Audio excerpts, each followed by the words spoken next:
ಎಲ್ರಿಗೂ ನಮಸ್ಕಾರ. Welcome to ಆಸನ್ ಬಡೀಸ್. ನಾವು ಈ ಸಲ ಮನೇಲಿ ದೀಪಾವಳಿ ಹಬ್ಬನ ತುಂಬ ಸಿಂಪಲ್ಲಾಗಿ ಮಾಡಿದ್ವಿ. ಯಾಕೆ ಅಂದರೆ ಊರಲ್ಲಿ ಅಣ್ಣನ ಮನೇಲಿ ಗೃಹ ಪ್ರವೇಶ ಇತ್ತು.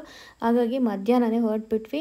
ಇನ್ನು ಊರ ಕಡೆ ತಿಪ್ಪ ಎಲ್ಲನೂ ಚೆನ್ನಾಗಿ ಸಿಂಗಾರ ಮಾಡಿ ಅದಕ್ಕೆ ತಿಪ್ಪಮ್ಮನ ಪೂಜೆ ಮಾಡ್ತಾರೆ. ಅದು ಹಾಸನಾಂಬೆ ದೇವಸ್ಥಾನದ ಬಾಗ್ಲಾಕೋ ಕೊನೆ ದಿನ. ಸೊ ಮಮ್ಮಿನೂ ಕೂಡ ಮಾಡಿದರು. ಇನ್ನು ಅಣ್ಣನ ಮನೇಲಿ ಚಪ್ರ ಹಾಕೋ ಕಾರ್ಯಕ್ರಮ ನಡೀತಾ ಇತ್ತು. ಸಂಜೆ 4 ಗಂಟೆಯಲ್ಲಿ ಚಪ್ರ ಹಾಕೋಕ್ಕೆ ಅಂತ ಸ್ಟಾರ್ಟ್ ಮಾಡಿದ್ರು. ನಮ್ಮ ಕಡೆ ಚಪ್ರ ಹಾಕೋದು ಅಂದರೆ ನಮ್ಮ ಇಡೀ ಅಣ್ಣ ತಮ್ಮರು ಮನೇಲಿ ಎಲ್ಲರೂ ಒಬ್ಬೊಬ್ರು ಬರ್ತಾರೆ. ಆಲ್ಮೋಸ್ಟ್ ಒಂದು 30 ಜನ ಸೇರ್ಕೊಂಡಿದ್ರು. ಈ ಮನೆ ಒಡತಿ ಇನ್ನು ಸ್ನಾನನೇ ಮಾಡ್ಕೊಂಡಿಲ್ಲ. ನಾ ಸ್ನಾನ ಮನೆ ಒಡತಿ ತೋರಿಸ್ತಾ ಇದ್ದೀನಿ. ನಮ್ದು ಸ್ವಲ್ಪ ದೊಡ್ಡ ಫ್ಯಾಮಿಲಿ ಆಗಿರೋದ್ರಿಂದ ನಮ್ಮ ಫ್ಯಾಮಿಲಿಯವರೇ ಸೇರ್ಕೊಂಡ್ರೆ ಒಂದು 150ರಿಂದ 200 ಜನ ಆಗ್ಬಿಡ್ತೀವಿ. ಸಂಜೆಗೆ ಊಟಕ್ಕೆಲ್ಲ ಭಟ್ರು ರೆಡಿ ಮಾಡ್ತಾ ಇದ್ದಾರೆ.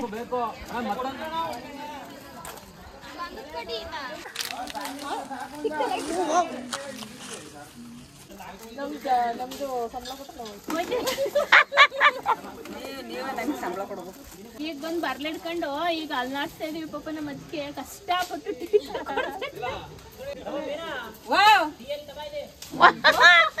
ಬೂದೇಶ್ವರ ಸ್ವಾಮಿ ಮಠದ ದೇವರು ಕೂಡ ಬಂದಿದೆ ಇವಾಗ.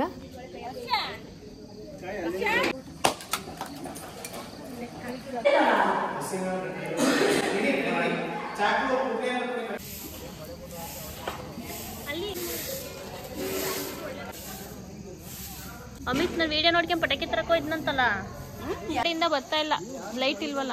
ನಾವು ಹಂಗೆ ಸಿಂಪಲ್ ಆಗಿ ರೆಡಿಯಾಗಿ ಈಗ ಹೋಮ ಸ್ಟಾರ್ಟ್ ಆಗಿದೆ.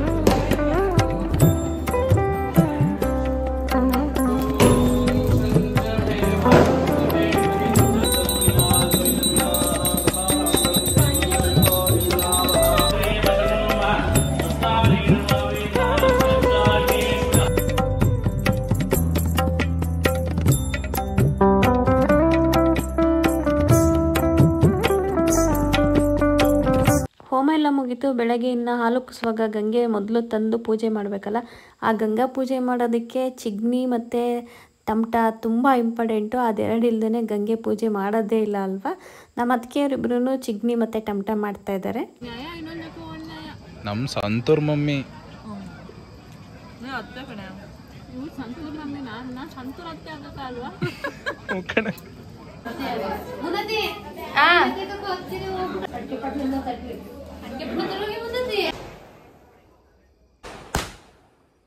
ಹೋಮ ಎಲ್ಲ ಮುಗೀತು. ಸಂಜೆ ಎಲ್ಲರೂ ಸೇರ್ಕೊಂಡು ಮತ್ತೆ ಪಟಾಕಿ ಹೊಡಿದ್ವಿ. ಬೆಳಗ್ಗೆ ಬೇಗ ಎಲ್ಲ ಗಂಗಾ ಪೂಜೆಗೆ ರೆಡಿ ಆಗ್ತಾ ಇದೆ.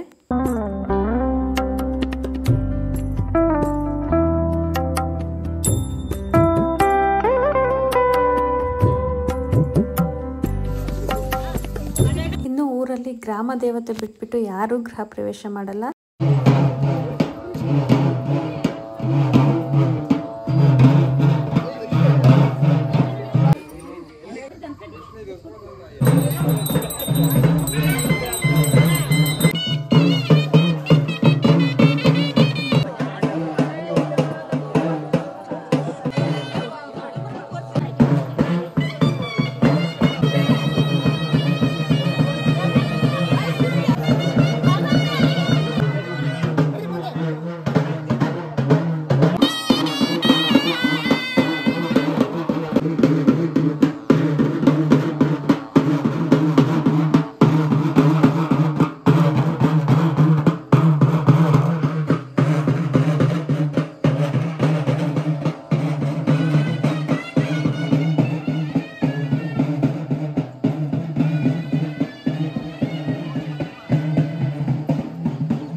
ಬಾಗಿಲು ಪೂಜೆ ಆದಮೇಲೆ ಮೊದಲು ಹಸುಕರನ್ನ ಮನೆ ಒಳಗಡೆ ಕರ್ಕೊಂಡು ಬಂದು ಅದಕ್ಕೇನಾದರೂ ಸ್ವಲ್ಪ ತಿನ್ನಕ್ಕೆ ಕೊಟ್ಟು ಅದೇ ಹಸುನಲ್ಲಿ ಹಾಲು ಕರೀತಾರೆ. ಅವ್ರು ಅಂದ್ಕೊಂಡಿದ್ದೆಲ್ಲ ಈಡೇರಲಿ ಅಂತೇಳ್ಬಿಟ್ಟು ಈ ಗೋಮಾತೆ ಆಶೀರ್ವಾದ ಇರುತ್ತೆ.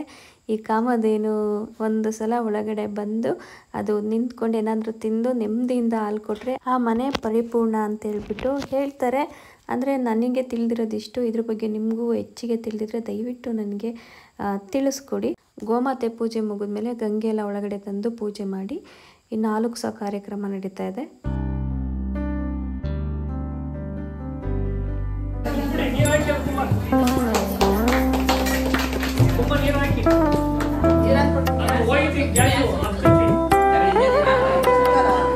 ಸತ್ಯನಾರಾಯಣ ಸ್ವಾಮಿ ಪೂಜೆಗೆ ಇಲ್ಲಿ ಎಲ್ಲ ರೆಡಿ ಮಾಡ್ಕೊಳ್ತಾ ಇದ್ದಾರೆ. ಹಾಗೆ ದುಷ್ಟ ದೋಷಗಳು ಯಾವುದಾದ್ರೂ ಇದ್ದರೆ ಅದೆಲ್ಲ ಹೋಗಲಿ ಅಂತೇಳ್ಬಿಟ್ಟು ಅನ್ನ ಬಲಿ ಅಂತಲೂ ಕೂಡ ಹಾಕ್ತಾರೆ. ಮನೆ ಸುತ್ತ ಏನು 5 ಮೂಲೆಗೂ ಕೂಡ ಅನ್ನ ಇಟ್ಟು ದೇವರೆಲ್ಲ ಕರ್ಕೊಂಡು ಪ್ರದಕ್ಷಿಣೆ ಬಂದುಬಿಟ್ಟು ಪೂಜೆ ಮಾಡ್ತಾರೆ.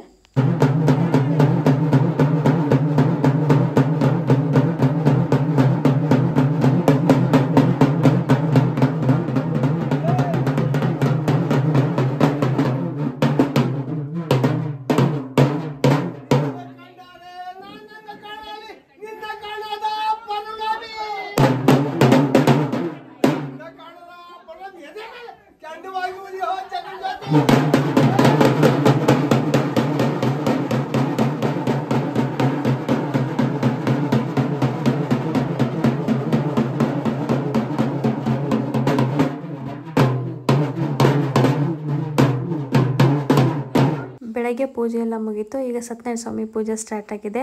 ನಾವು ಮತ್ತೆ ಇನ್ನೊಂದು ರೌಂಡ್ ಎಲ್ಲ ಸಿಲ್ಕ್ ಸ್ಯಾರಿ ಹಾಕ್ಕೊಂಡು ರೆಡಿ ಆಗಿಬಿಟ್ಟು ಚೆನ್ನಾಗಿ ರೆಡಿಯಾಗಿ ಹೋಗ್ತಾ ಇದ್ದೀವಿ. ಸತ್ಯನಾರಾಯಣ ಸ್ವಾಮಿ ಪೂಜೆ ಎಲ್ಲ ತುಂಬ ಚೆನ್ನಾಗಾಯಿತು. ಇನ್ನು ನಮ್ಮ ಕಡೆ ಪೂಜೆ ಎಲ್ಲ ಆದಮೇಲೆ ದಂಪತಿಗಳಿಗೆಲ್ಲ ಕೂರಿಸಿ ಒಂದು ದೃಷ್ಟಿ ತೆಗೆಯೋ ಕಾರ್ಯಕ್ರಮ ಇರುತ್ತೆ, ಮುತ್ತೈದೆಯರೆಲ್ಲ ಸೇರಿ.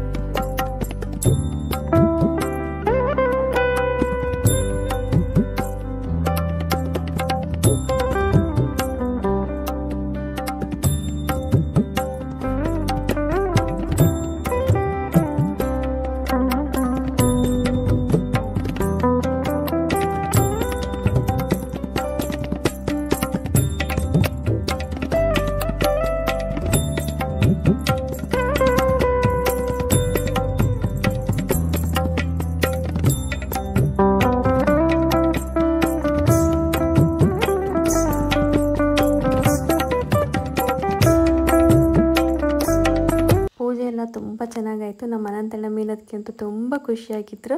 ನಮ್ಮನೆಯವ್ರಿಗೆ ಡ್ಯೂಟಿ ಇದ್ದಿದ್ದರಿಂದ ಅವರು ಬೇಗ ಹೊರಟ್ಬಿಟ್ರು. ಹಂಗೆ ಅಮ್ಮನ ಊರಿಗೆ ಬಿಟ್ಟು ಹೋಗ್ತೀನಿ ಅಂತ ಹೇಳ್ಬಿಟ್ಟು. ಪೂಜೆ ಎಲ್ಲ ಮುಗಿದ್ಮೇಲೆ ಗೃಹ ಪ್ರವೇಶದಲ್ಲಿ ಇನ್ನು ಏನು ಕೆಲಸ ಕಾರ್ಯ ಇರಲ್ಲ. ಬಂದವ್ರ ಜೊತೆ ಎಲ್ಲ ಮಾತಾಡ್ಕೊಂಡು ಕಾಲ ಕಳೆಯೋದೇ ಒಂದು ಟೈಮ್ ಚೆನ್ನಾಗಿರುತ್ತೆ. ಎಷ್ಟೊಂದು ವರ್ಷ ಆದಮೇಲೆ ಎಲ್ಲರೂ ಮೀಟ್ ಮಾಡ್ತೀವಿ ಇಂಥ ದೊಡ್ಡ ದೊಡ್ಡ ಫಂಕ್ಷನಲ್ಲಿ. ಅದರಲ್ಲಿರೋ ಖುಷಿನೇ ಬೇರೆ. ನಾವಂತೂ ಎಲ್ಲ ಕಡೆನೂ ಕೂತ್ಕೊಳ್ಳೋದು, 5 ನಿಮಿಷ ಮಾತಾಡೋದು, 10 ನಿಮಿಷ ಮಾತಾಡೋದು, ಓಡಾಡೋದು. ಎಲ್ಲರೂ ಸಿಕ್ಕಿದ್ರಲ್ಲ ಅದೊಂಥರ ಖುಷಿ.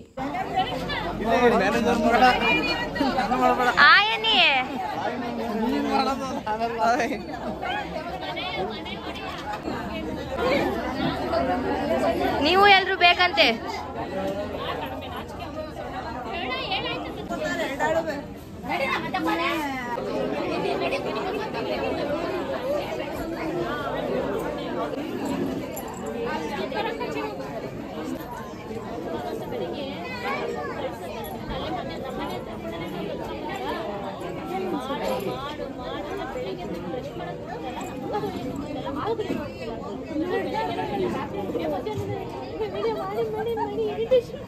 ನಮ್ಮನ್ ಬಿಟ್ರು ಬೇಗ್ರು ಬೇಗ್ರು ಆಟ್ರು ಮನೆ ನೋಡಕ್ಕೆ ಏನ್ ಬೇಗ್ರಿ ಅಂತ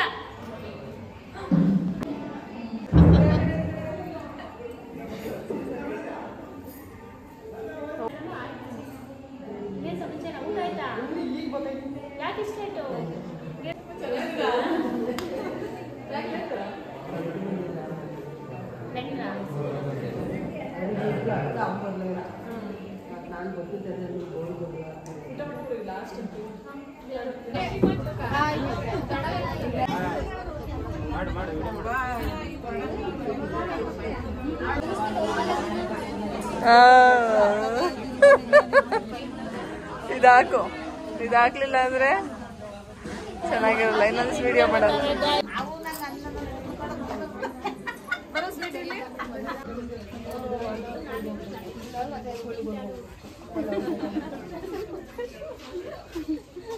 ನೈಂಟಿ 90% ವೀಡಿಯೋನೇ ಈ ನಾನು ಒಂದು ಮಗಳನ್ನೇ ಮಾಡಿಕೊಟ್ಟಿರೋದು. ಪಾಪ ಅದೇ ಎಲ್ಲೂ ಜಾಸ್ತಿ ಕಾಣಿಸ್ಕೊಂಡಿಲ್ಲ. ಥ್ಯಾಂಕ್ ಯು ಸೋ ಮಚ್ ಮಗಳೇ.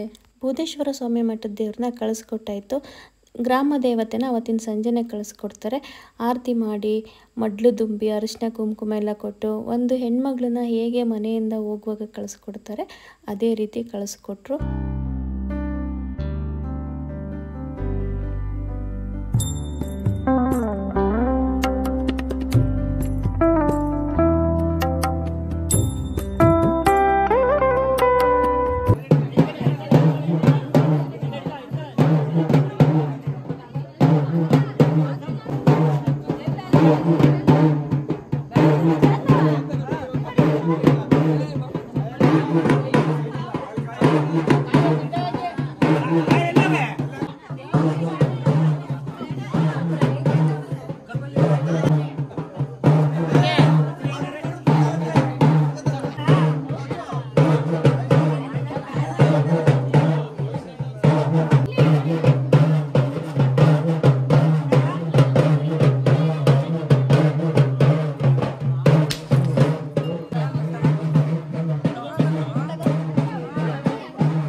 ಫಂಕ್ಷನ್ ಎಲ್ಲ ತುಂಬ ಚೆನ್ನಾಗಾಯಿತು.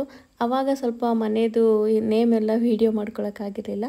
ನೈಟಲ್ಲಿ ಸ್ವಲ್ಪ ವೀಡಿಯೋ ಮಾಡ್ಕೊಂಡೆ. ಅಂದರೆ ಇಂಟೀರಿಯರ್ ಎಲ್ಲ ಸ್ವಲ್ಪ ಮಾಡಿದೆ ಅಷ್ಟೇ. ಇನ್ನೊಂದು 2 ಡೇಸು ಮಗ ಹೊರಡ್ತಾನೆ. ಮಗಂದು ರಜಾ ನೋಡ್ಕೊಂಡೆ ನಮ್ಮ ಅನಂತಣ್ಣವ್ರ ಗೃಹ ಪ್ರವೇಶ ಇಟ್ಕೊಂಡಿದ್ರು. ನಾವು ಫಂಕ್ಷನ್ ಎಲ್ಲ ಮುಗಿಸ್ಕೊಂಡು ಇನ್ನು ಹಾಸನ ಕಡೆಗೆ ಹೊರಡ್ತಾ ಇದ್ವಿ. ಅವನದು ಸ್ವಲ್ಪ ಪರ್ಚೇಸಿಂಗ್ ಜಾಸ್ತಿನೇ ಇದೆ.